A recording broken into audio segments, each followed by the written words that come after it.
There's somebody else. No. What's happened? That's. Try this one. Sorry. Can't be. No. Are we still get? Has it stopped? Yeah. Feed. No. All right. So I presume nobody heard me for the first lot. Then I did press the button, but it obviously didn't stay in. Good morning. I'm Councillor Mike Quigley, Chairman of the Planning Rights and Way Committee. I'd like to welcome you all to this meeting, which is both taking place here in the Council Chamber and is being broadcast live on YouTube. So agenda item 1 then is the minutes of the last meeting, which were included in the agenda. And those minutes would relate to the meeting of the 17th of December 2024. Can we have agreement that those are a true and accurate record of that meeting? All in favour? Anyone against? Any observations or amendments? No? Any abstentions? That's carried then. Apologies for absence, agenda item 2. We have apologies from Gordon Wheeler for other reasons, and Councillor Richard Butler is substituting. Councillor Andy Meaking for medical reasons, and Councillor Rachel Madden for other reasons. We move on then to declarations of interest, agenda item 3. Do any members or officers present have any interest to declare? Members first? No. Officers? No. Thank you. Declarations of lobbying. Do any members present have any instances of lobbying? No. I've not had any direct lobbying, so that takes care of that one. So we move on to agenda item number 5, which is the first item of planning on the agenda. And this is to consider an application for a change of use at 9 Litchfield Lane, Mansfield. The application seeks planning permission to change from a C3 residential to a C2 residential children's home for 2 children and carers. Recommendations are set out in the report, and I formally propose. Can I have a seconder?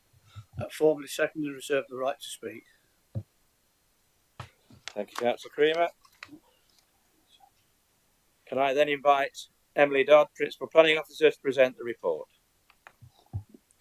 Thank you, Chairman. We're just getting the presentation on the screen for you. Just bear with us a moment. No.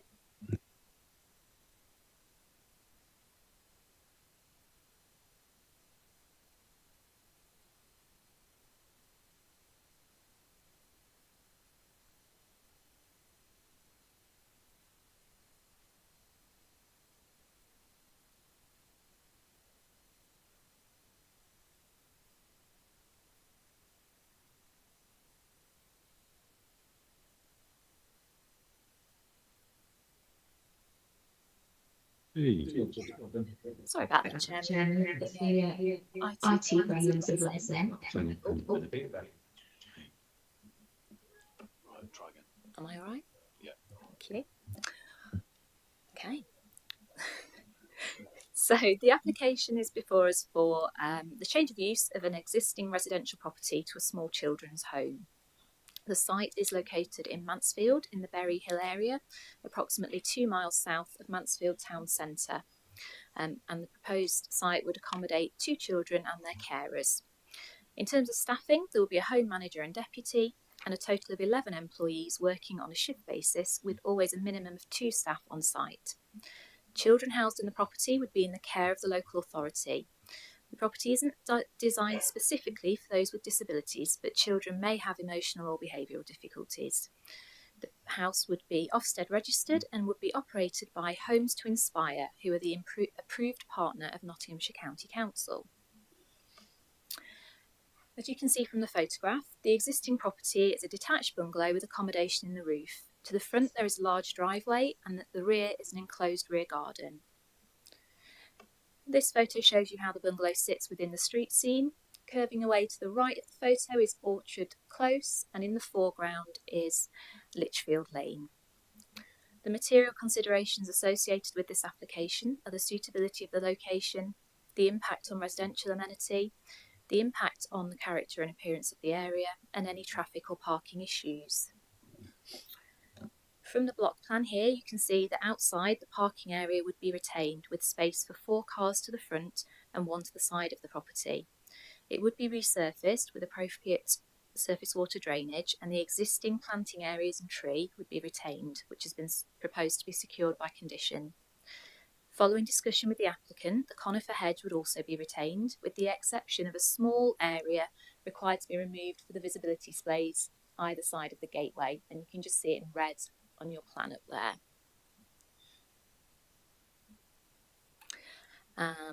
This next photo just shows you the mature tree in the garden, which would be retained, and the following photo is of a small detached garage which is proposed to be demolished, but the parking space in front would be required to be retained for parking.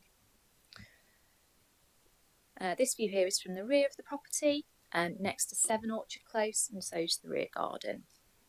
In terms of internal changes, there would be some en-suites installed, and the windows in the front elevation would be changed to doors, so very limited impact in terms of appearance of the property.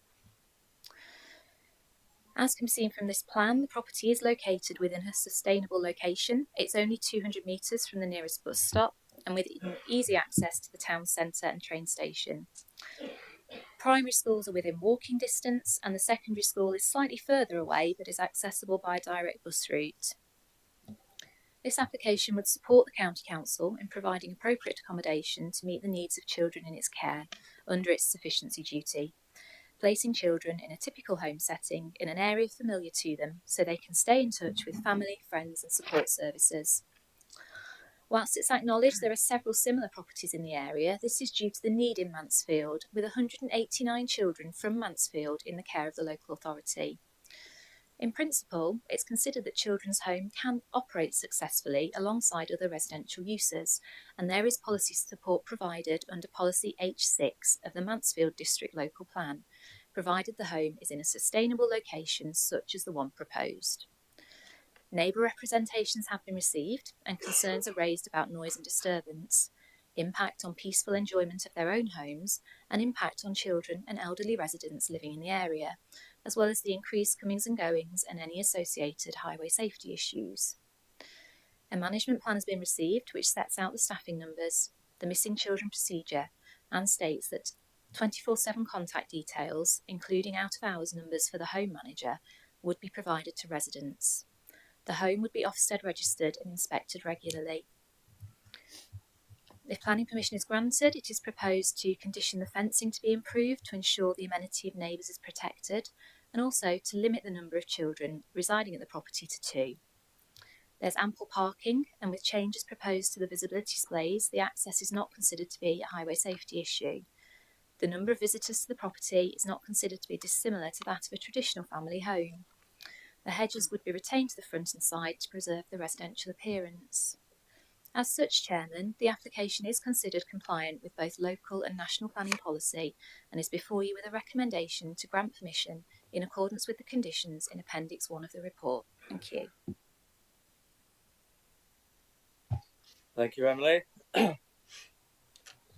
I now invite Elizabeth Ashraf to speak on the application and remind you you have 3 minutes. You'll be advised when there are 30 seconds left and you must cease speaking when the time is up. Thank you. Good morning, everyone. My name is Elizabeth. I live next door to the property, so I'm number 7 Litchfield Lane. I work for the NHS as a mental health practitioner, so I have great understanding for the social care need for all children and all people, and I support that, and I understand that we have to, take care and support children. However, I've just recently purchased this property for myself and my children. I have 3 children, Adam, who is 6, and Isaac 7, and my daughter Sally. So my daughter Sally is actually, she's got learning difficulties and special needs. She's registered and supported by the council. She goes to a special school. She's extremely vulnerable in her presentation, and also she's supported in everyday sort of basic ADL. So, everything that she does, I support her with that. And she's collected by a school bus every morning at my property and dropped off and collected by a bus to go to any other events and things that she needs to attend. So my issue is that we'll have 2 vulnerable properties, basically, because my daughter is also quite vulnerable. I bought this house having that comfort that my children will be safe in the garden, safe in their home, and not that I'm saying that the other children are going to, bring safety, but I just don't have that worry that my children will feel, especially my daughter when she's outside. And I have, in my experience of these sort of properties, it can cause some issues with the children, which I know it can't be helped, but then it will impact how I live with my children. So this is why I am objecting for this to go ahead, because I feel it will compromise my daughter extremely. And in terms of traffic, it's already causing a lot of trouble for me.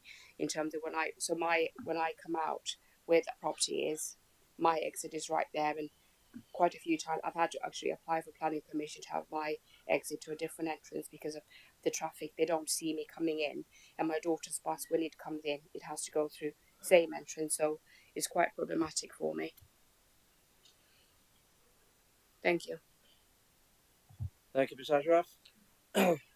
Do officers have any factual matters that they wish to mention? No? We move on then. Can I invite David Bromhead to speak on the application, and remind you again, you have 3 minutes. You'll be reminded when time is up, please cease speaking. Thank you. Thank you, and good morning. Name of David Bromhead.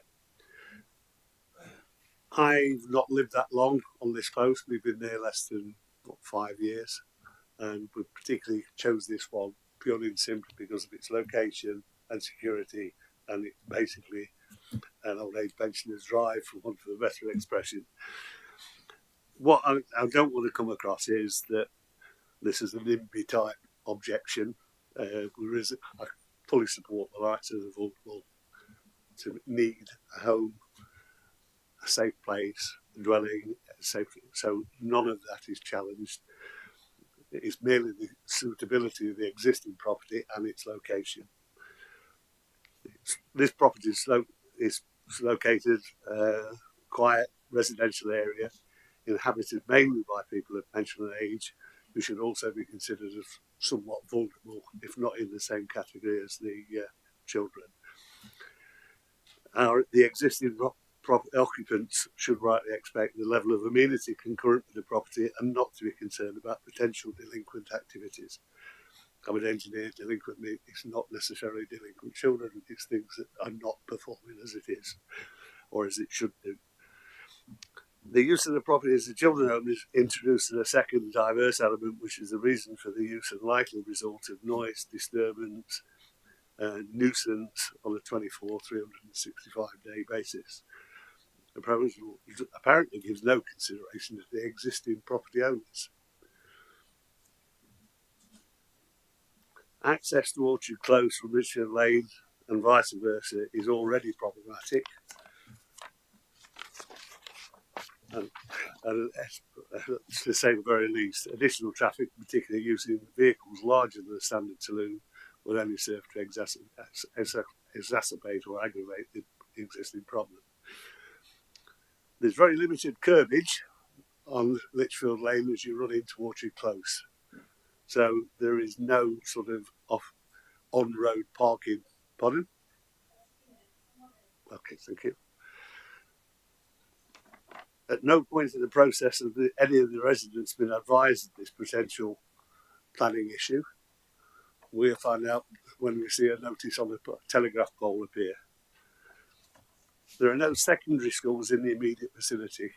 In our view, it's circa 2 miles away, and I don't know of a direct bus route, which is what's been stated, to either of the two secondary schools. And you need to consider the responsibilities of the local council to the existing residents under the Human Rights Act of their Protocol 1.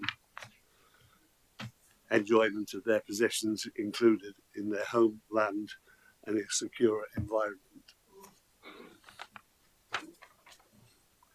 Speaking from experience, children in care rarely settle if taken from their own environment. Okay. Thank you, Mr. Bromhead.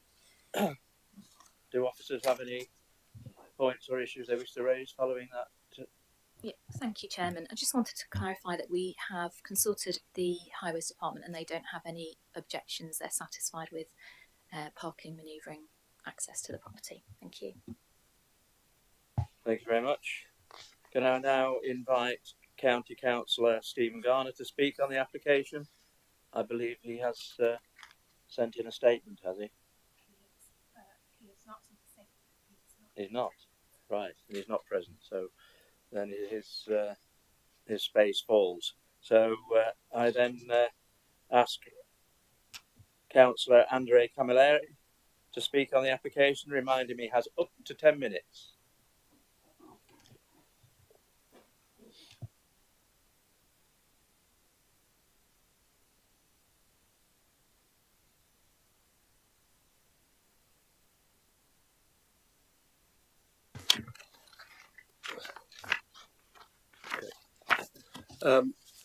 Thank you for inviting me here to speak on this. As a district councillor representing this community, I stand here today to voice the deep concerns of our residents regarding the proposed development. As you know, we've received quite a few letters of against this. Firstly, the residents are deeply worried about the potential for constant noise, disturbance and nuisance that could affect their lives around the clock. This proposal has already heightened feelings of anxiety, vulnerability and insecurity amongst quite an elderly place. This proposal is already, the removal of this existing fence and hedge is another major issue. This action would leave the property open, creating a lack of separation and security, effectively turning it into a car park. The narrow and difficult to navigate junction of Litchfield Lane and Orchard Close would only become more problematical with this development. Traffic concerns are paramount. Workers at the property may use the Orchard Street Close as a turning circle, increasing traffic and making it more dangerous for pedestrians, especially since there is no pedestrian footpath. Reviews of similar children's homes have been largely negative, with many raising concerns about the challenges such facilities face. These include issues related to safety, supervision, and the overall impact on the surrounding community. These problems are not just hypothetical, they have been well documented in other areas, leading to increased anxiety and doubt about whether this proposed development is in the best interest of both the children it aims to help and the residents living nearby. I, as the Council, consider the Human Rights Act, Protocol Number 1, Article 1, which ensures the residents' rights to peaceful enjoyment of their possessions, including their homes and land. These houses were built for residential use, not to be turned into homes of this kind. While we understand the need for childcare and providing a decent place for these children, we must also consider the lives of the people who live in the houses around these places. They deserve safety and security too. Additionally, most of the Mansfield secondary schools are over 2 miles from the property, with no direct bus routes, making it impractical for the children to go to school. Residents are worried about leaving their young children unsupervised in their gardens due to the proposed development. There are also concerns about the impact on other vulnerable children living nearby. The safety, well-being and anonymity of residents who may work in similar places, capacities or related job roles are at risk. Moreover, family and friends may be deterred from visiting once the children's home is in operation. The police for architectural liaison officers highlighted the primary concern of vulnerable children leaving the home without agreement, being deemed missing, and resulting in police investigations. Other similar homes have experienced significant issues, which raises concerns about the potential problems this development could bring to our community. Furthermore, I would like to highlight that there is a brand new SEND school being built by the County Council nearby on the old Ravensdale school site. The County Council is also purchasing this house for conversion, and the cost of bringing it up to standard will run into many thousands of pounds. If, however, they were to consider building on the school site instead, it would save the council a substantial amount of money and actually be more cost effective. We could potentially have 2 properties built to the latest standards instead of just one. Common sense suggests that this alternative would be a more practical approach. Additionally, the school site will be ready for the necessary facilities to properly care for these children, addressing many of the concerns raised by the residents. There is plenty of room to build on the school site, as the land is owned by the County Council. In conclusion, I strongly urge the committee to reconsider this proposal, taking into account the significant and lasting impact it could have on our community. The concerns of the residents are not just about inconvenience, but about their safety, their security, and their peace of mind. They deserve it. While the intention of providing care for vulnerable children is a noble one, it must not come at the cost of the well-being of people already living in the area. I think that's a fair enough assumption. The alternative of utilising the nearby Ravensdale school site would not only address the community's concerns, but also offer a more practical and cost-effective solution. This site has the necessary space, it's got the facilities, it's have the infrastructure when it's built to meet the needs of the proposed development, while minimising the disruption to residents. It actually would be a win for both the council and the community. For these reasons, I respectfully ask that you take these points into account and reject the current plans. Our residents deserve to feel safe and secure in their own homes, and I believe there is a more suitable location for this project that will meet the needs of all involved. Thank you. Thank you, Councillor Calamari. Do officers have any points to raise on that? Thank you. Thank you, Chairman. Yeah, I just wanted to clarify. I don't know if Jonathan's able to put the block plan up again, or maybe not. Just to clarify that in terms of the front hedge, that is proposed to be retained. There's just a small area required to be removed for visibility, and that is secured through condition 7. So in terms of the visual appearance and that concern about it appearing like a car park, that hedge and that tree would be retained on site to keep that residential appearance. And as I say, that's in condition 7. In terms of the comments raised about building on the Ravensdale school site, I would just remind members that we must consider the application before us, so we can't give any weight to those alternatives. And then finally, we were just checking the bus routes because I think there is a direct bus, which is the Chesterfield Pronto route from outside the university, which does take you up to within a couple of minutes of the secondary school. So just for a bit of extra information. Thank you, Chairman. Thank you, Emily. Councillor Calamari, can I remind you that as you've spoken on this subject, you must leave now. You can come back in for the second item on the agenda, but you must leave the meeting.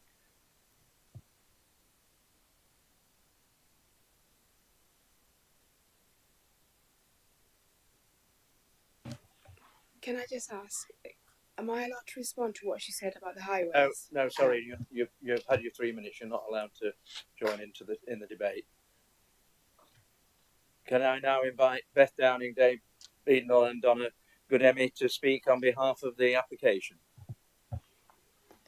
Thank you and good morning.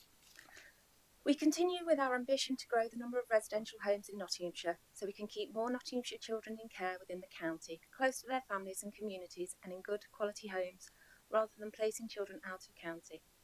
Of the 82 residential care homes that we currently use in Nottinghamshire, only 6 are in Mansfield and they provide 14 beds. There are a total of 192 children in care who originate from Mansfield, which accounts for 20% of the overall looked after population. It is for this reason that we are striving to provide more residential care within Mansfield in order to keep children close to their schools and family networks. Whilst there is significant work to increase the number of foster carers, unfortunately there is still a lack of foster placements available, and therefore we have to look for residential placements. Our children in care deserve all the support that we can give them, and approving planning permission would allow us to continue to provide more children with a better chance in life in their home county.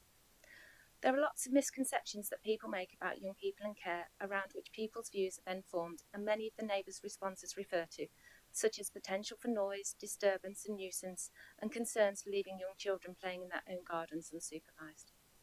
I wish to assure you that the not-for-profit provider who will be caring for the children, Homes to Inspire, are very experienced in providing this type of home for children. In the past 2 years, they have opened 6 small 2-bed children's homes based in modern family homes like the one that is being proposed today. These are all assessed as good by Ofsted.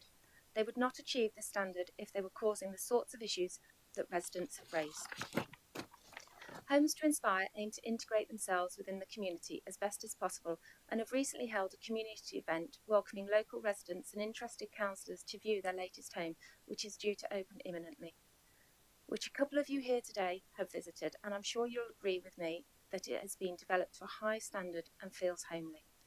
I am pleased to say we will be bringing a young person who had no local residential care options and was placed out of county to move into this home when it opens, and we would wish to do the same should planning be granted for this home. Homes to Inspire have previously listened to the concerns from neighbours regarding the height of a boundary fence. Although it was not a condition set by planning, Homes to Inspire ensured it was raised as part of the refurbishment programme. Similarly, representations relating to this application also raised concerns about fence height, and Homes to Inspire will be happy to replace this should planning be granted. I note that the principal concern of the application raised by the public representations relates to an apparent increase in traffic and insufficient parking at the property. The proposed number of car parking spaces meets Nottinghamshire County Council's commercial parking standards, and there is adequate space to manoeuvre vehicles without impacting on Orchard Drive. As with all of these homes, to reassure neighbours, should they have any concerns, they will be provided with the home manager's contact details. To conclude, I support the officer's report and recommendation to grant planning permission. Thank you. Thank you very much. Any points that officers wish to mention after that? No? We move on then, and I open the... Sorry. Just before we go into debate. Sorry, just before we open debate, members, I just wanted to address you about references to Article 1, Protocol 1 of the Human Rights Act that have been made by speakers today. Now, that provision of the Human Rights Act relates to the right for someone to enjoy their personal property with freedom of interference from the state. It's worth noting, members, that every planning application fundamentally interacts with that principle. And you will notice if you read your planning reports, which I'm sure you do very thoroughly, it's referenced in every planning report that's given to you in every committee. So what I would say is it's a consideration, but it's a consideration you always deal with, and it's just one of many considerations in the balance. There's also one other quick point I just wanted to make to members. Now, you hear me talk a lot about the framework within which a decision has to be made. I would remind members of Section 38(6) of the Planning and Compulsory Purchase Act, which I quote at members quite regularly, which states that if a decision is to be made in accordance with the local plan, it must be made in accordance with that local plan, unless material considerations dictate otherwise. You have a report today that quite clearly sets out this application, whilst the motive does accord with local plan policy. So that's just worth remembering, members, when you're balancing this in your decision making. Thank you. Thank you, Jazz. So I now open it up for debate. Do any members have any comments, observations they wish to make before? Councillor Pruder-Horan. Thank you, Mr. Chairman. Firstly, for clarity and transparency, I think I should declare a non-pecuniary interest as a member of Children and Families Committee, although we don't actually look at planning applications, so I've had no involvement at all in this matter or any other planning matter. Mr. Chairman, I think the observation I would like to make is that I'm sure Nottinghamshire County Council would wish to be seen as a good and responsible corporate parent of looked after children. And my thoughts are that we are looking at the change of use of a property within a residential area. And that is what local residents have expected from their location. If they were living in a high street or next to some sort of industrial estate, then their expectations would be in accordance with that sort of environment. And I'm disappointed to learn that local residents have not been consulted, which I think would have been a reasonable process to go through. So for that reason, I won't be supporting this application. Thank you. Thank you. Anyone else? Councillor Moxon? Yeah, thank you, Chair. I'm along with Councillor Gordon, one of the people that was referred to that recently visited a Homes to Inspire home in my division. I mean, all I can say from what I saw was that the home was excellent. Obviously, it was prior to any child going in there, but from speaking to the staff there and the quality of what had been done at the home, got nothing but praise for it. Now, the flip side of that is that I have in the past been very critical of some of these homes being built being opened in residential areas, and as has just been alluded to by Councillor Bergeron, my biggest criticism is always about companies not consulting with local residents. I think, regardless of what the outcome of that consultation is with local residents, even if local residents are still sort of vehemently against it, I think the sheer fact that you've tried to consult with local residents and talk to them about their issues is a massive step forward, because I think what happens is in these situations is that you get to a point where local residents they don't have information. They don't have information from the company that's coming in to open these homes. They don't have proper information from the council. They don't properly understand who or what is going to be done at the home. What sort of children are going to be placed there, and it's a natural reaction to think the worst, to think that it's going to be some sort of prison, for want of a better word, that it's going to be delinquent children who are completely off the rails. And why wouldn't you, like local residents, think that they've bought a house in a nice area to have the amenity to live out their lives in peace and tranquility, and you suddenly, without any information given, are potentially, as far as you're concerned, next to what might go through your mind as being a small borstal. Now, I'm not saying that it is going to be a borstal. In fact, from what I've seen, it invariably isn't anything remotely like that. But my point is about companies going in and they don't speak to local residents, and so they get a gap in their information, and their immediate thought is going to be that, because quite frankly, I'd probably think like that as well. I'd probably think the worst as well.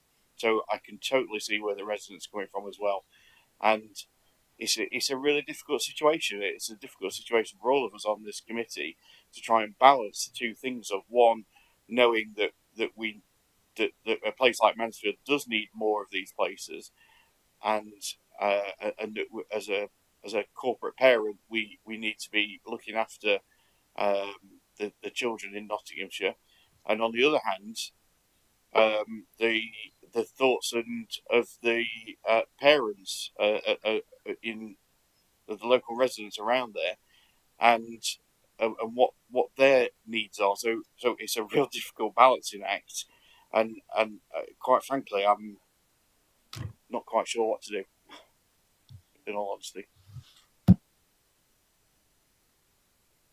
So I just want to address members. there's no suggestion that this application hasn't been consulted on appropriately in accordance with the Town and Country Planning Act. So ultimately, this has been consulted on correctly in accordance with the legislative requirements that it's supposed to. So I would caution members about taking a view that it hasn't been consulted. Now, whether there's discussion outside of the statutory process, that's a different question, but it has been consulted on as it should have been. I just wanted to remind members of that. Thank you, Jazz. Yeah, sorry. So sorry, I never said that it wasn't properly consulted on. I was suggesting that these companies don't go out and talk themselves to local residents, which I know is not part of the consultation. So please, I didn't suggest, and I wasn't, and if I misspoke, I wasn't trying to suggest it hadn't gone through the legal consultations, which I know it has done. I'm suggesting that these companies should go perhaps above and beyond and go and speak to local residents, and they haven't done. That's all I was suggesting with that. Thank you for that clarification. Councillor Owen? Yeah, thank you, Chairman. There are a couple of general points I want to make before I come to the specifics of this application. First of all, I do not expect to have to sit through a presentation at the beginning of an item. Everything that we need to know should be in the committee papers that come out a week beforehand. And therefore, I do not expect to have to look at potentially new information. I don't think there was anything on that in that presentation that wasn't in the papers or couldn't have been in the papers. So I'm getting a little tired of coming along to these meetings and having to listen to presentations.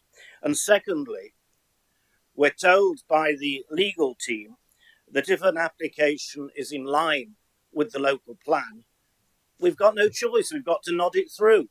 Or what's the point of having a planning committee? We might just as well all go home and let the officers decide. But of course, in reality, there are nuances to that local plan.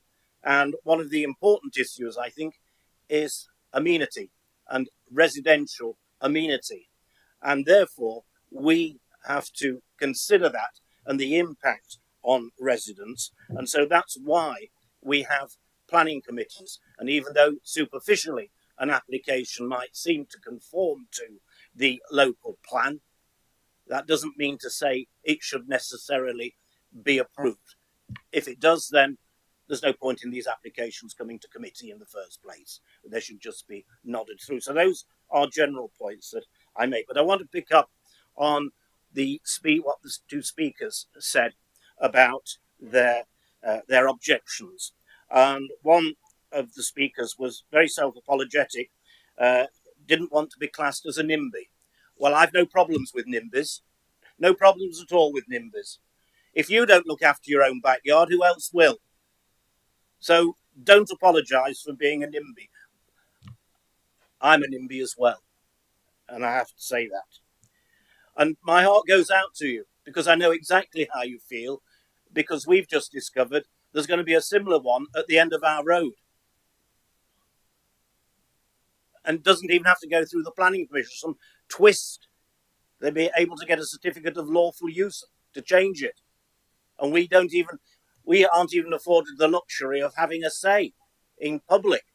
We've just got to accept it. And when I told my son, he said, well, you want to sell up and move. And the neighbours across the road have talked about doing the same. But of course, that's all very easy to talk about, but your property values are decreased without a shadow of a doubt. Now, I want to pick up on one or 2 points that were made.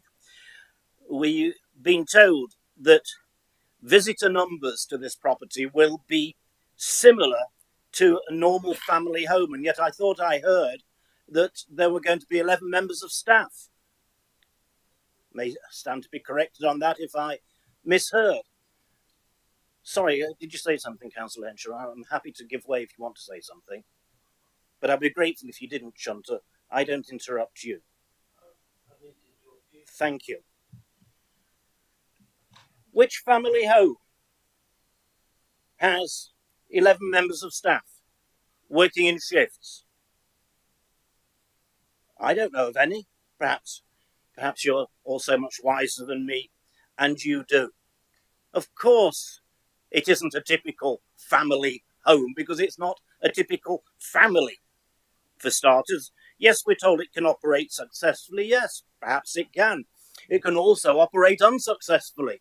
And again, I speak with experience of one in my division where I had residents on to me. We had to have a meeting with all the residents on the road.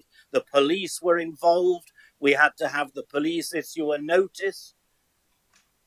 They were being disturbed in the early hours of the morning. And I draw attention, therefore, to paragraph 15. The police force architectural liaison officer comments. And it says a management plan is required to mitigate these concerns. And what are the concerns? Children leaving the home without agreement, being deemed missing, resulting in police commencing an investigation to locate them. This is a strong an objection to a proposal of this sort from the police that I have seen. Normally, they do not put in these, or I've not seen these sort of comments in the past. And it would be useful to see what this management plan is that's going to stop these children leaving at all hours of the day and night, and what's going to be done about it. Because you can rest assured that in addition to the 11 members of staff, there will be the police visiting there on a very, very regular basis. And I don't know whether that is in accordance with the local plan or not. I've not read Mansfield's local plan, but we've got some Mansfield councillors here. Perhaps you can tell me whether or not you've got police visiting family homes in your local plan, because I doubt very much whether you have. And to suggest that there have been no complaints from a similar facility is simply nonsense. A couple of meetings ago, this committee approved on a permanent basis a similar application from a similar source, and we'd heard that that had been operating. I think it had we given them 1 or 2 years, I can't remember now, temporary approval, Chairman, and they'd operated, and the residents came back and told us what disturbances and what issues there had been. So to suggest that there are no complaints or it operates successfully, well, it may operate successfully for the operators of the property, but it doesn't necessarily operate successfully for residents living in a particular area. So, coupled with the fact that we are told, several similar properties in the area, I think this is simply overload. And therefore, I do not feel able at this point, unless I'm persuaded to the contrary or instructed to the contrary, that to actually support this application. Thank you, Councillor Owen. Councillor Creamer. Yeah, just to actually agree with what Councillor Owen said at the beginning in the general bit, but when it comes to actually reading the notes, yes, we do get those a week beforehand, but we're now actually open to the public and they don't get it a week beforehand on YouTube. Yes, they can log on if they like, but if people are interested to log on, the first time they hear about it really is at the presentations. So I have no problem with receiving the presentations because it's not just for us in this case. As for the property, because I misread the way it was said about the consultations by the members, that it has been consulted on. One of the speakers themselves said they read it on a post, so that's part of the consultation process. So it does say it's been consulted properly as well, legally. Now, whether they could go above and beyond, I'll agree with Councillor Moxon on that. Perhaps it could. But as for the use of the property as well, I mean, I think most of us will have them in our patches someplace. I've got one in my patch. But the whole point is actually for the children as well. So when it comes to actually the use of the property, most properties over time, and I say somebody who's lived in my property for many, many years, the area becomes sort of cyclical. that when I first moved in, it was a young person's estate. Now it's changed in the time to be an older person's and back to young. Things are cyclical. So this property, when it does actually fit within the local plan, we're not here to actually question the local plan of Mansfield, but because we have to apply and actually work with it. It's up to the Mansfield councils at the time when they were creating that plan, and we create our own plans, and this is in accordance with the plans.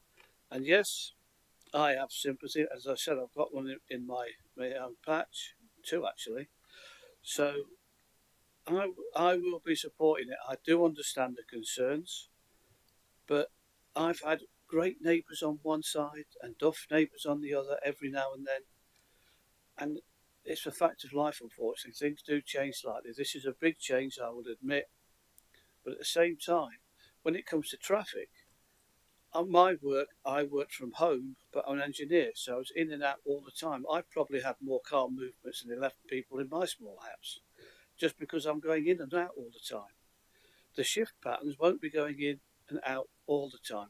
So yes, there might be a slight increase, like a large family.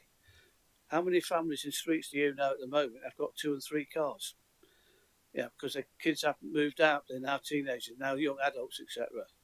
So actually, car movements aren't going to be that great. They will be greater than a small, just a small family home, but not that much. So again, I think to look at it as traffic-wise, they think the highways hasn't complained about the use. They're rejigging the junction, etc. There's a lot of work it's not to be actually started until all the work's carried out, including making the windows obscured, etc., etc. There are protections in there for the local. Could there be more? I don't know. I doubt it. But I'm sure they'll look at it as time goes by.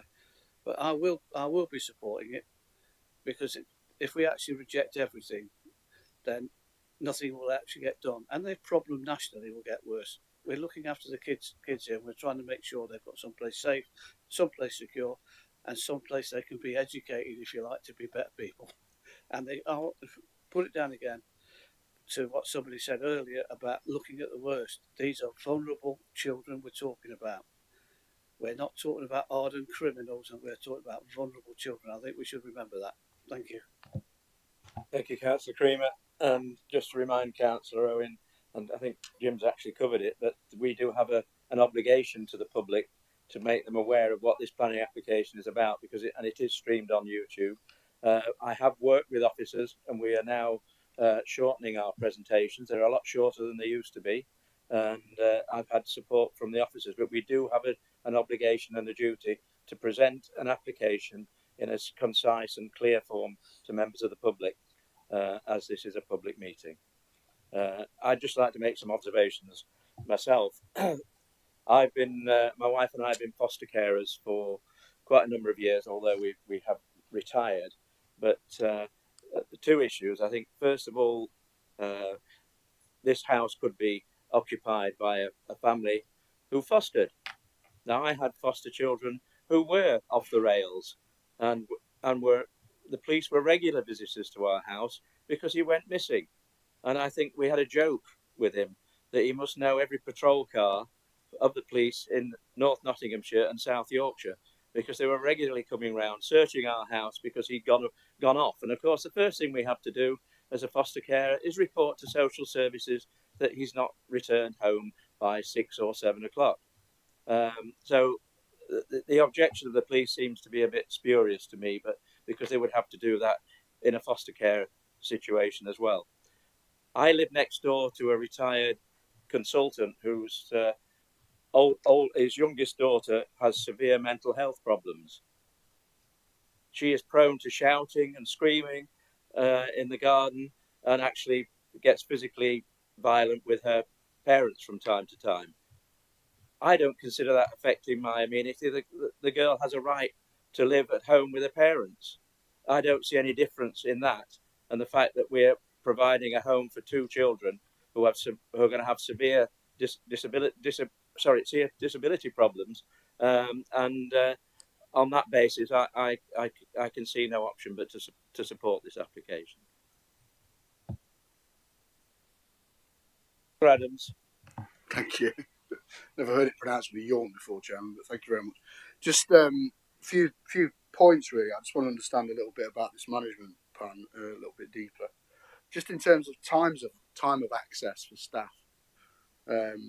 Having had one, it was interesting. I was thinking about it earlier, and I remember we had one next to us for a period of time when we lived in another place, and when we were there, we did have some issues around the staff more so than the residents. This involved things like smoking times and all that sort of stuff. They'd be out sort of the back quite late at night, sometimes chatting quite loud, that sort of thing. As well as the vehicle movements in terms of shift swaps and things like that. So the times of the shift swap, I'd like to ensure are in decent time frames and aren't running at like 5 in the morning or something like that, or alternatively running at 10, half 10 at night. If they're things that are going to alert residents, it's doors slamming and stuff like that, and waking them up potentially. It almost has to go unnoticed, and I think there is a degree of what you said, Chairman, around noise coming from neighbours. That does happen. I mean, that is one of those things. But I think in terms, because of the nature of development, I think ensuring that the staff operate in the right way, I think will go a long way to making residents' ability to live near it better. I wonder around the ability to report. It talks about having access to the manager's contact details. I was wondering if there's any SLA tied into that in terms of what guaranteed response time they would get back, because again, something else I experienced was you would log something and it could be months before you heard back about what was going off. So again, what sort of SLAs and guarantees are being put in place to ensure that if a resident does log a complaint, that they are got back to, and also what escalation procedures are in place as well, in terms of escalating to the council if the issue doesn't get dealt with. And also, what's the lowest number of staff to operate the site too? Because obviously, like Councillor Owen rightly pointed out, there are 11 full-time posts here. Now, admittedly, they won't all be on site, obviously, all at one time because it's on a staff rota system. But what is the lowest denominator? Legal requirement, I suppose, in many ways. It's more for me. It's that staff operation that keeps the site a professional site, that ensures that if it does get approved today, any issues are picked up by the staff quickly, they're dealt with quickly, they're dealt with effectively, and residents are kept informed. Because I do also take the point of Councillor Moxon around consultation. Consultation is, as you rightly said, legally we've ticked all the necessary boxes in terms of planning, but there's the unknowing more so than the knowing, I think, in many ways. And it's where are these kids come from? What is the background? Sometimes think, when I lived there, we didn't know where these they were adults in our case, where they came from, what their background was. And I understand there's legal requirements around what things you can and cannot talk about, but I do think as well, if it does go ahead, establishing a very strong relationship with the neighbours will help give them a peace of mind as well. Which, like I said, for me, the important thing is that we get it to work, and it works incredibly well. And we're realistic as well with what actually happens on sites like this. I think it's quite refreshing to hear what Councillor Quigley said around the things that happened when he was a foster parent. But it's important that, like I said, if it does get approved today, we make sure this site is absolutely managed to the utmost professionalism, and if the residents' concerns are addressed quickly. So any information on that would be appreciated. Thank you. Thank you, Councillor Adams. Anyone else? Councillor Henshaw. Thanks, Chair, for bringing me in. I want to talk specifically about the boundaries of the property in relation to number 5 and number 1, as outlined on the map and schematic there.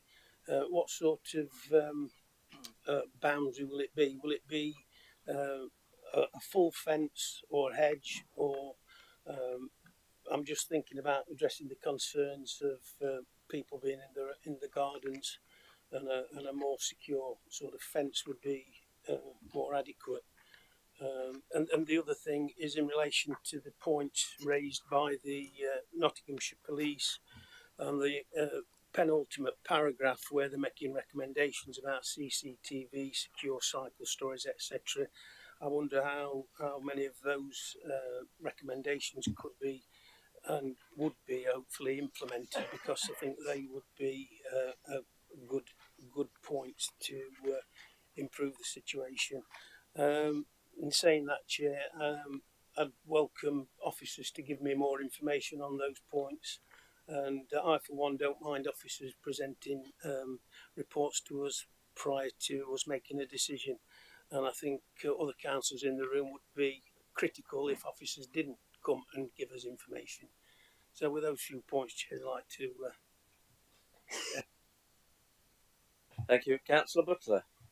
Thank you, Mr. Chairman. As human beings, we don't really like change, do we? It's a natural thing. As something happens or something is proposed, you think, oh my word, what does this all mean? And what's going to happen? And the concerns that have been raised today, I fully understand. But the thing is, we live in a world of more transparency and openness and scrutiny nowadays than we've ever had before. And the only reason that we and the residents and everyone knows that the proposals for this bungalow is to convert it into a children's home is because it's necessary to go through the formal procedures to come to that decision. But imagine if that bungalow went up for sale, like we've all experienced wherever we live, neighbours' houses go up for sale, and you always have that little thought going through your mind, oh, I wonder who's going to move in. What will they be like? Will they be like the nice people like the previous owners or whatever? It's a natural human concern to have, and we all have it, and it's absolutely understandable.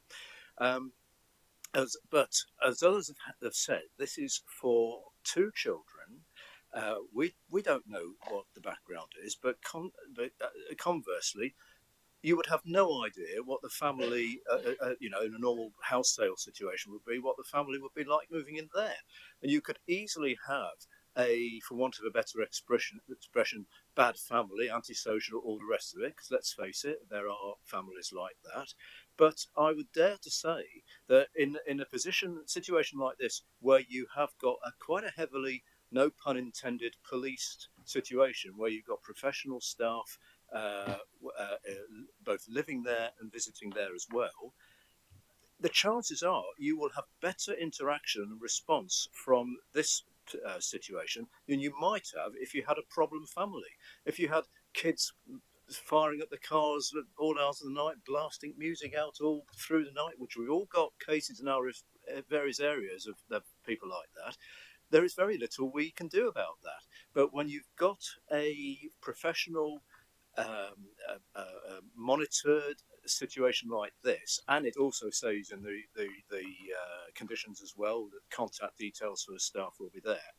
I take confidence from that if, and it is a big if, anything went wrong, if it was bad behaviour or whatever, then the neighbours would have a direct point of contact and action would be taken. So I would try and reassure neighbours and residents about that.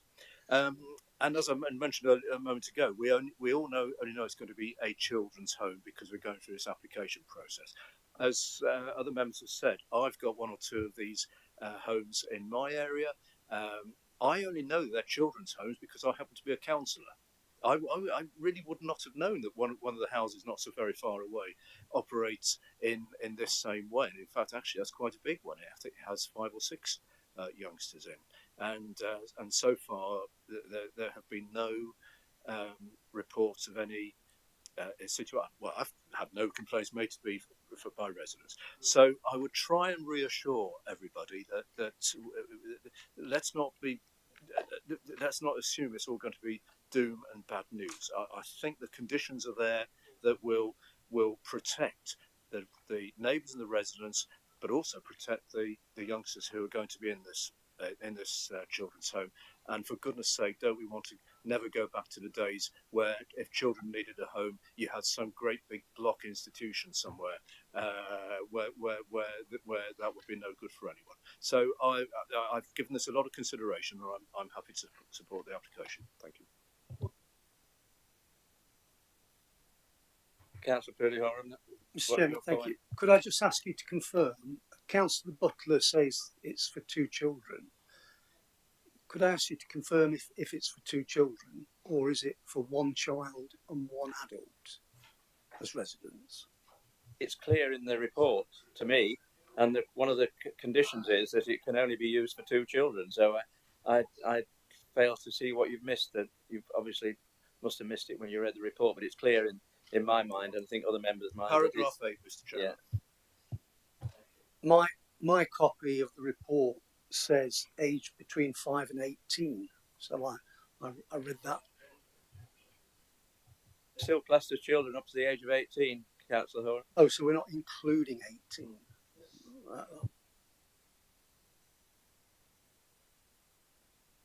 To clarify as well, I mean, I didn't mention it earlier, but I actually have one of these homes 4 doors down from me, which was a large 5-bedroomed house, and there's been some conversion done. There's now 6 residents in there, and I've had no complaints from the neighbours, and it's been there for a good number of years now.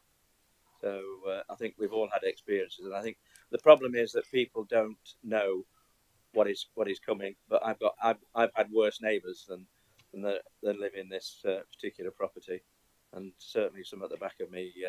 I wouldn't want to cross in the street on a dark night. But there you go. So I think have we concluded debate, members? Is there anyone else wishes to speak? I think again it's clear. I mean, if you read the conditions, it's clear in the conditions that the fence is going to be retained, apart from the entrance display.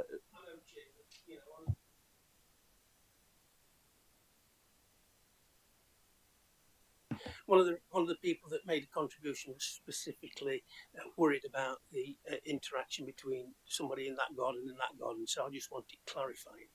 Thank you. Thank you. Do officers have any further points to make on the debate that we've had? Thank you, Chairman. There were a few things raised. I'll take that matter first. So yes, the fencing's conditioned and it's details to be submitted, so we could retain control over appearance, design, that side of things. In terms of consultation, I know we've discussed this, but we did send 13 neighbour letters and place a site notice, so we have gone above and beyond the statutory requirement on planning consultation. Some comments have been raised about management plans. There is information submitted from the applicant which is on the website regarding management and missing children procedure, and it does clarify that the missing children procedure is shared with the police prior to being open. So it's the runaway and missing from home and care protocol is what governs this, and there is a management plan shared with the police prior to opening, so hopefully that gives some comfort. What other matters did we have? In terms of emergency numbers, there isn't an emergency number provided. We do know from experience that Homes to Inspire do regularly liaise with residents, so although that is not a planning condition, we would anticipate that would continue. I'm afraid I don't have details in terms of service levels or escalation procedures as part of the planning application. The applicant might have more detail on that, and I don't have the staff changeover times. We do know there would be a minimum of 2 staff on site at any one time. There may be more at different times of the day. I'm sure the applicant is here today and can be mindful of those changeover times when setting up those routines at the home. Have I missed anything? I think that's covered everything. Thank you, Chairman. Thank you, Lisa. I think that concludes the debate, then, members. And as there doesn't appear to be a clear consensus amongst members, then I'll move to a vote. Does anybody wish that voting on this item is recorded? No. Then by show of hands, then please, all those in favour of the recommendations by officers.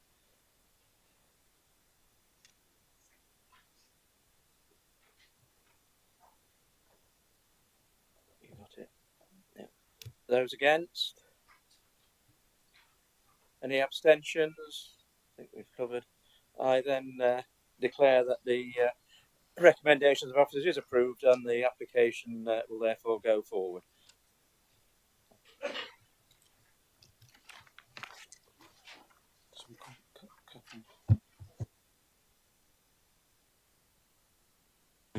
I don't know whether it counts. He's back here. So Councillor Karen.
Thank you for your patience while we change over. We move on then to agenda item 6, which is flood alleviation works, land south of Church Street in Southwell. And it's to consider a plan application for the works for the flood alleviation relating to groundworks, fencing on land south of Church Street, Southwell. The recommendations are set out in the report, and I move the report. Can I have a seconder, please? Second, Chair, reserve the right to speak. Thank you for that. I then invite Jonathan Smith, Team Manager Development Management, to present the report. Thank you, Chair. This application is for flood alleviation works to the Potwell Dyke, comprising an earthbund and flow control structure, along with a new access fencing and landscaping. The application states that 36 properties will be protected from a 1 in 75 year flooding event, with a further 34 having reduced flood risks. In combination with other elements of the overall flood alleviation scheme, which have already been completed as permitted development, the objective of the proposed development is to reduce flood risk to 248 residential properties and 66 commercial properties. As the report highlights, the application site is part of a wider area of open space and parkland in the Southwell Conservation Area. And there are a number of listed buildings close to the site, including the Grade 1 listed Minster and Bishop's Palace and the Grade 2 star listed Vicar's Court. The Grade 2 listed Old Rectory is immediately adjacent to the application site, and there are other Grade 2 listed buildings along Church Street in Easthorpe, which, along with much of the application site and beyond adjacent to the Potwell Dyke, are also in areas at risk of flooding. There are also two Sheridan ancient monuments close by, and the area is in general has significant archaeological interest. The application site is crossed by 3 public footpaths which connect to a wider network of public rights of way.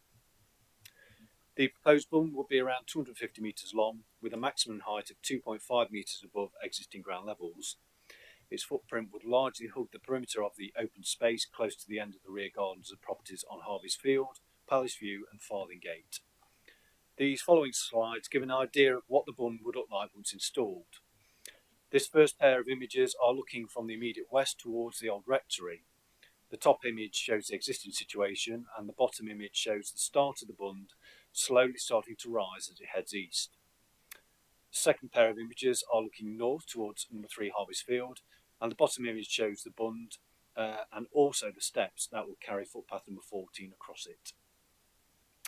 This final pair of images are looking north from the southern tip of the bund, with the bottom image showing a larger extent of the bund and also the realigned and surface footpath number 15, which will follow the outer edge of the bund and join footpath 14 on the far side of the steps.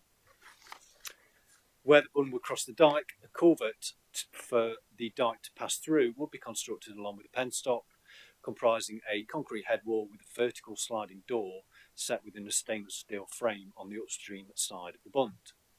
During flood events, the sliding door will be lowered, which would allow for the retention of surface water runoff and fluvial flooding of the dike upstream and behind the bund structure.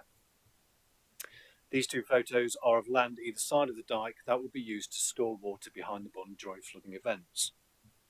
No properties would be affected by this held back water. 5 trees along the line of the bund would need to be removed, but an extensive landscaping scheme is proposed, including the seeding of the bund with a wildflower seed mix, which would be subject to a relaxed mowing regime to help blend the bund into its surroundings. Estate-style rail fencing is proposed to replace the existing timber fencing that fronts onto Church Street, and some remnant school fencing which separates land owned by the Higginsmead Trust and the adjacent playing fields. The proposed flood storage area at full capacity would impound 42,300 cubic metres of water above ground level on adjacent parkland, as highlighted on this plan taken from the applicant's flood risk assessment, which will be released at a slower, controlled rate to provide protection to properties downstream that may otherwise be flooded. Whilst the held back water would impact on third-party land, again it can be confirmed that it would not impact on any other properties. The Environment Agency is satisfied that all affected third parties accept these impacts given the wider benefits that would result, and the applicant is in the process of putting in place legal agreements to this effect. This matter will be covered by an informative attached to any planning permission granted, and since papers were published, the EA has formally confirmed that such an informative is acceptable, having initially recommended the matter be covered by a condition, something which officers did not consider appropriate, as such agreements are not strictly a planning matter. The proposals form part of a package of works designed to reduce flood risk in the town, others which have already been completed under permitted development rights. Therefore, granting planning permission for this scheme would allow the delivery of a substantial public benefit in terms of preventing flooding, which should be given significant weight in the planning balance. The application site lies in an area of extraordinary archaeological sensitivity. Land to the west of the application site is designated as a scheduled ancient monument, containing the remains of one of the largest known Roman villas in the East Midlands, dating from the mid-2nd century onwards and potentially extending around 90 metres north-south, along with an Anglo-Saxon cemetery used for over 200 burials. More recent excavations on the former Minster School site in 2012 identified a number of mid to late Roman ancillary buildings, which can be seen on this slide, whilst evaluation as part of the design of this flood alleviation scheme identified further archaeological remains of probably Roman era. As per the advice in the National Planning Policy Framework, the removal of archaeology of this significance along the alignment of the bund should be wholly exceptional, although in this instance it is considered that the loss will be outweighed by the wider flood relief benefits to the town. This is largely as a result of the programme of works which would see the archaeological interest in the site excavated, evaluated and recorded in advance of the bund being constructed. The possibility of finds of greater significance cannot be discounted and could influence the deliverability of the scheme in terms of the significance of assets encountered, time and cost. Archaeological supervision and monitoring would also take place during the construction of the culvert for the dike and the formation of the head wall and penstock, including excavations to temporarily divert the dike and also for the installation of the proposed fencing. The site is also close to a number of listed buildings, most notably the Grade 1 Southern Minster and Bishop's Palace, the Grade 2 Star Vicar's Court and 2 scheduled ancient monuments. The parkland within which the proposed bund will be located forms part of the wider setting of these important heritage assets. This photo is taken from the western edge of the proposed bund, looking over the small part of the parkland towards these listed buildings, all of which are partially screened by mature trees. Whilst the importance of these heritage assets affords them greater weight in the planning balance, the design and location of the proposed bund and the screening provided by the intervening trees results in the level of harm to them all still being considered to be minor adverse and less than substantial to their significance, which weighs slightly against the development. There are also a number of Grade 2 listed buildings close to the site, including the old rectory, which abuts the application site, and the proposed development would have less than substantial impacts with minor adverse effects on that particular property. It is considered that the proposed development would also result in some negligible adverse impacts on other Grade 2 listed buildings. However, it should be highlighted that the scheme would reduce flood risk to a number of these buildings along Church Street and Easthorpe, which would be of benefit to both them and to the character and appearance of the conservation area, by negating the need to install modern flood resilience features to them, which themselves could harm their historic significance. For these heritage assets, the impact on their setting and significance is therefore considered to be neutral. The line of the bund would affect 3 public footpaths, and all 3 would have their definitive routes altered as a result of the proposed development. This photo shows footpath 14 heading left along the side of the dyke, and footpath 12 heading towards properties on Farthingate. Changes include the provision of steps across the bund on Southwell footpath 14, the impact of which, in terms of accessibility, would be mitigated by the provision of a suitable alternative route through the hard surfacing of footpaths 12 and 15. Overall, the rights-of-way network will be safeguarded and to a degree improved through the surfacing improvements. Landscape impacts are considered to be neutral, given the sensitive design and location of the bund. Ecological benefits would result from the development, as confirmed through the biodiversity net gain calculations, which add some weight in favour of the application. Impacts on residential amenity resulting from overlooking as people cross the steps over the bund would be mitigated by landscaping works, whilst other planting and the protection of retained trees would help mitigate the impact of the engineered bund and penstock structure. The application would result in the loss of an area formerly used as playing field, which Sport England considers could be brought back into use. However, improvements to other pitches nearby have been identified, which the applicant is prepared to help deliver, resulting in Sport England removing its previous objection. However, the fact that the lost playing pitch would not be replaced elsewhere, and given the fact that there is an identified minor shortage of playing pitches in the area, does slightly weigh against the development. This is a sensitive application given its location, and there are certain aspects of the development which are not wholly policy compliant. The applicant has considered alternatives to the proposed scheme, but considers the application assessed in this report provides the greatest benefits in terms of alleviating flood risks in the town. Whilst there are some negative impacts on archaeology, the historic environment and the loss of sports pitches associated with the development, it is considered that the substantial public benefits the schemes will bring to reduce flood impacts on Southwell outweigh these harms. Subject to the conditions set out in Appendix B of the report, it is recommended that planning permission is granted. Thank you, Chair. Thank you, Jonathan. And I invite Jackie Hewson to speak on behalf of the Southwell Flood Forum. I remind you, you have 3 minutes. Thank you, Chair. I flooded twice, 2007, 2013, partly from surface water, but mainly from the Potwell Dyke. I was out of my house I was living in my house, but living in limbo, which is very disturbing and disruptive. Others nearer the Potwell suffered much more and had to live in rented accommodation. This project is obviously very close to my heart, so I'm very pleased and honoured to be here at this landmark meeting, it feels like, and to thank people who've been involved over the many years in its design and getting to this point. We all get anxious when rain is forecast, and this last element has been frustrating and upsetting for many people, particularly those who are flooded in Babette. But thanks to all the ongoing work by VIA and NCC, we've appreciated it has been very complex and there's been many sensitivities around the project. We've appreciated Nottingham County Council's dogged determination over nearly 12 years to get it right, and agreement from all the interested parties and stakeholders. We appreciate the solution is sensitive to the historical and archaeological issues and takes into account the use of the land as a recreation area. We appreciate the cooperation of the trustees in upholding the terms of the covenant and helping to play a part in ensuring the peace of mind of the community in Church Street in Easthorpe, where I live, who have suffered earlier. We appreciate the opportunity for community engagement right from the beginning, with drop-in meetings with Notts County Council and VIA, and the regular progress meetings we've had with VIA project managers such as Kathy here, who's helped us understand the complexity and the technicalities. The community has significantly helped to raise some fundraising, so people are keen that it is completed and effective as soon as possible.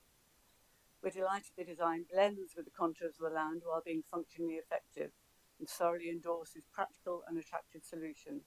Also, it has the potential to be an improved community space, being a thoroughfare near Potwell Dyke, grasslands and Southwell Minster. We're very fortunate that benefactor saved the Minster School site, now known as Higgins Mead, from housing development, and that the covenant has been upheld for the use of the area as an environmental feature. As well as a significant flood risk reduction, we hope it'll be a more pleasant area, enhanced with planting, benches, surfacing of footpaths to improve accessibility. Currently, it's a very muddy walk across the fields and impossible with buggies and wheelchairs. Just a heads up for the future, we really like regular updates as the work progresses with the archaeological work and then with construction, perhaps even having a walk round safely on the site. And we're pleased to see there is a maintenance schedule in the document here, as we appreciate that's really, really important to keep these interventions continuing to do their work. I think that covers it all. Thank you. Thank you, Jackie. Do officers have any points to make? No? In that case, can I invite the local member, Councillor Roger Jackson, who wishes to speak on the issue? Yes, thank you very much, Chairman, and good morning, to all the morning members. Jackie, who is a very, very active leader of the local flood forum in Southwell, has said most of what and it needs to be said really. But the residents of South have been waiting for some time for this application to come forward. I mean, it's the last part of a flooding alleviation scheme which was devised after the devastating flood of 2013. With all the other alleviation schemes being completed a few years ago. And I do know we've had, as Jackie said, we had to jump through quite a few hoops to get to where we are today with the archaeological, Sports England, etc. But I'm pleased to see that there is we're here today with a report and proposed, application to go forward. I'm also pleased to say, Jackie mentioned there's a robust schedule going forward for maintenance, which is a very important part of all flooding applications and all flood alleviation schemes, to make sure they always keep working into the future and not just built and forgotten. And actually, the responsibility is of the applicant this time, which is not County Council, so I'm sure it will be completed and done. And I think also, as members of Southwell for alleviation, we also have to work with the ongoing maintenance of the Potwell Dyke, which is a riparian responsibility as well, which is all part of this scheme. I hope the committee can support this much needed application, which completes the jigsaw to protect the properties in Southwell from flooding in the future. Thank you, Chairman. Thank you, Councillor Jackson. Anything else the officers wish to add? No, thank you. Then I invite Kathy Gillespie to speak on behalf of the applicant. Thank you, Chair. It's Sue Jakes from the Flood Risk Management Team who's going to speak. Flooding devastates communities, and the fear of future flooding is a significant worry and burden to those that are impacted. Sadly, Southwell is a community that has endured several major flooding events over the years, with circa 300 properties being internally flooded in 2013. The primary purpose of the proposed development is to reduce the risk of flooding to property, in particular to property immediately downstream of the site. Since the flood in 2013, the County Council has developed and implemented a series of mitigation measures across Southwell. These include improved drainage to the highway, the creation of additional attenuation capacity, protection for individual properties, and measures that have helped reduce the speed of water to get it away from the built-up area. The implementation of these measures have seen internal property numbers drop from over 300 in 2013 to 14 in Storm Babette in 2023 and 2 in Storm Henk in 2024.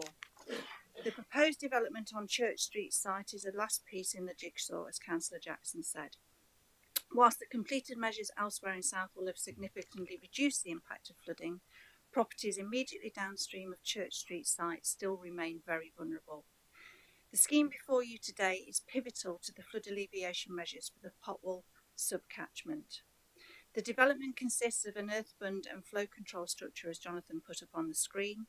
For most of the time, the space will look as it does now and will only be activated to retain water when needed. The bund has been engineered to blend with the existing site and not to interrupt the views or the functionality of the site. The site is rightly cherished and loved for the views it affords and habitats it supports and the recreation that it provides. Great care has been taken to understand the archaeology, and the project team have worked with archaeology to influence the design and the location of the works to achieve a sensitive design and construction methodology. A similar approach has been adopted with ecology so that the proposed development will deliver net gain through biodiversity, creating improved grasslands, riverside trees and wetland habitats. The project team over the years have worked with local groups and residents, and we're extremely thankful to the Southwell Flood Forum for their support, which has brought significant benefit and insight to the proposals. In conclusion, we are confident that the proposed development achieves the primary aim of bringing improved protection to properties vulnerable to flooding, as well as to some biodiversity benefits.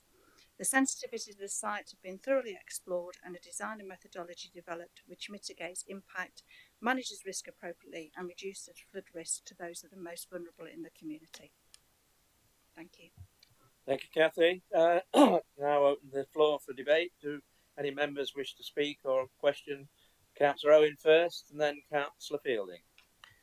Yeah, thank you, Chairman. I was interested in Sue Jake's comment when she said that Southwell have enjoyed several flooding events. I can't imagine that it's in any way enjoyable.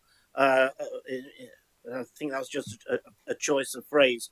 And I don't know whether the proposals are compliant with Newark and Sherwood's district plan, but whether they are or not, I'm still going to support the recommendation to go ahead with this. And there is a need, Chairman, to go ahead with this work. Well, hopefully you can start this afternoon, because that's how urgent it should be. I have just a little concern about the possibility that there may be spanners put into the works.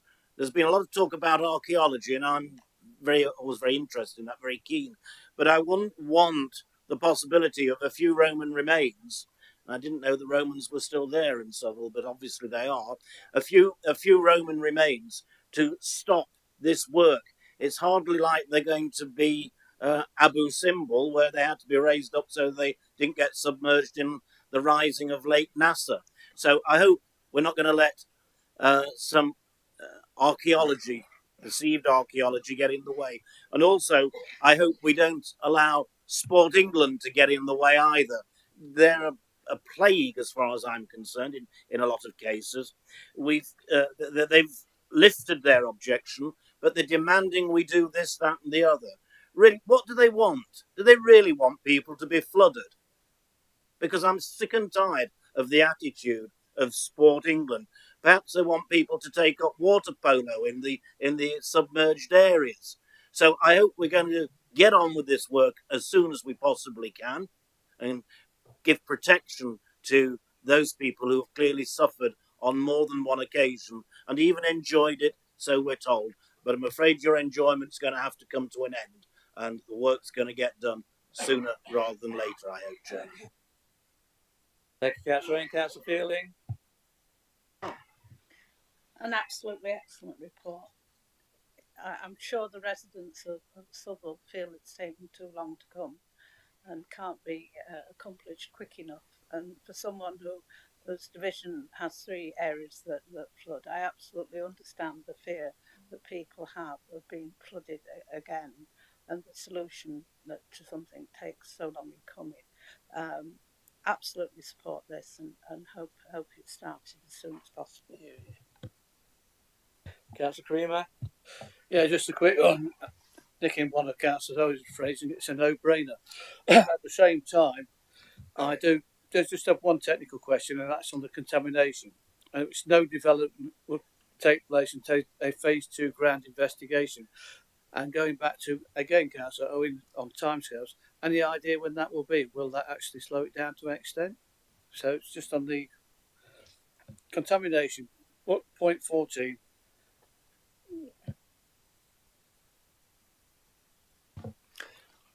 Well, yeah, I mean, if permission is granted, then I'm sure the applicant will start work on. There's several pre-commencement conditions that need to be satisfied. Yes, and which they'll need to submit before they can start. But I'm sure they'll get onto them as soon as they can. It's not unusual for there to be pre-commencement conditions attached to planning permissions. Thank you, Jonathan. Councillor Adams. Thank you, Chairman. Yeah, just I'm aware of a few of these bunds around the county. And whenever they've been, I suppose initially they do look like quite a, what's the word, a scar on the land when they're first built, because they are mud lumps. But over time they do naturalise and look actually quite stunning and in the way they work. And I think I agree with Councillor Owen on the archaeological side again. Myself also take an interest. I think Time Team created that in me all that time ago on Channel 4 all those years ago. It shouldn't get in the way of protecting people of now, you know, and whatever mitigation is required to ensure that's the case, I'm sure will be taken. Just in terms of the construction, and I noticed that it said 0.4 metre depth is where a lot of these archaeological finds are found. How much actual downward digging is required for a bund? Because it sort of sits above land, doesn't it? I'm guessing we're going to have to change the way the land lies, I suppose, in many ways. But I suppose I'm trying to understand how much of that would be a problem, really, in terms of the development, because you are effectively creating a raised structure on a floodplain to prevent water from going away.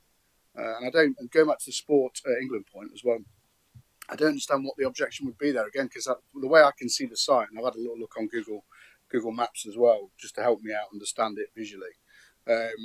It does look like that will be keeping the water away from where the current football pitches and all that are. So again, I don't really understand that. It seems a bit of an odd original objection anyway.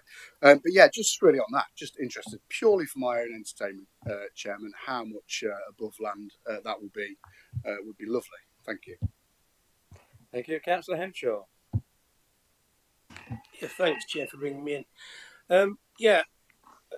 As things develop with climate change and global warming, I think these sort of applications are going to come before this committee on a more regular basis.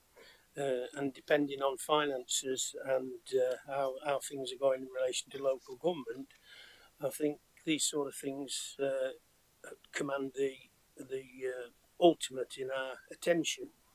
I mean, I go to Southwell a few times a year, possibly to the Minster, and even because I'm there infrequently, I understand the difficulties in relation to flooding when we have adverse weather conditions. So I hope that the committee passes this recommendation, which will help to alleviate the problem for a number of the residents of Southwell.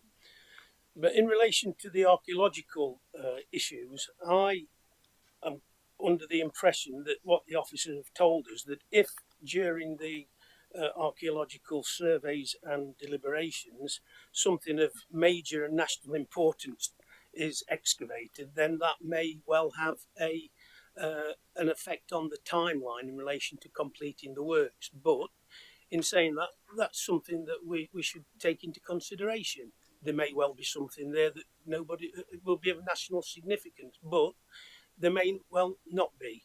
But it's certainly an issue that we need to consider.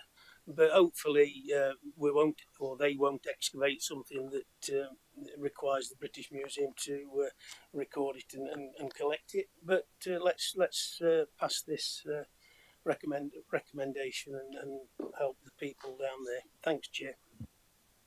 Thank you, Councillor Henshaw. Jonathan, anything to add? Yeah, a couple of bits. Just going back to Councillor Adams' point, yeah, paragraph 40 does talk about the archaeological works taking place, which would take place to the east of Potwell Dyke, and it does reference the fact that archaeological works would take place to a depth of around 1.5 to 2 metres, which represents the depth required for bund construction. So that gives you an indication of how far they need to go down. Yeah, I mean, and as you know, as others have said, archaeology has you know, the importance of the archaeology has driven the scheme design, and a lot of, obviously the vast majority of the footprint of the bund would be investigated for archaeology before any construction works begin. Councillor Owen did mention that Newcashire's local plan. Yes, Newcashire District Council haven't objected, but yes, they've referenced various policies in their response, particularly around the historic environment, which have been picked up in the in the report because, yes, it is a sensitive location, but on balance, grant of permission is recommended. Thank you, Chair. Thank you, Jonathan. I can see that no other member wishes to speak. Therefore, can we move to the vote? And I think we have a consensus. So, are those in favour? Show of hands, please. I see that as unanimous. Therefore, the application is passed.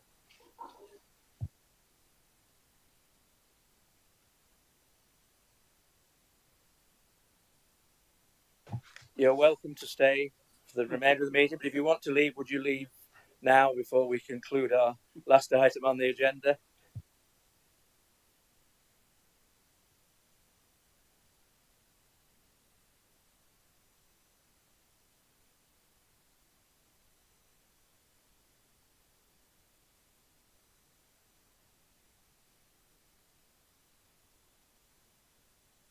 Thank you. We move on then to the Development Management Progress Report. I invite Jonathan Smith to present it. Thank you, Chair. This is the regular report we bring to committee. There is just one omission. We were hoping to bring an application to committee for the extension of the to a materials recycling building.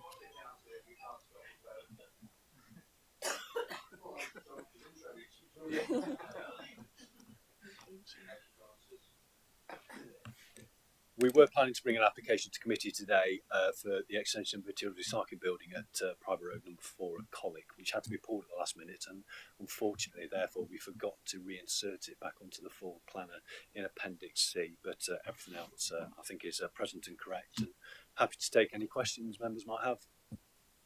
Thank you, Jonathan. Anyone, any questions, observations on the forward plan and progress report? No? In that case, can we move it and note it? Yeah. Thank you, members. That being no further business, I bring the meeting to a close. Thank you for your time and participation today.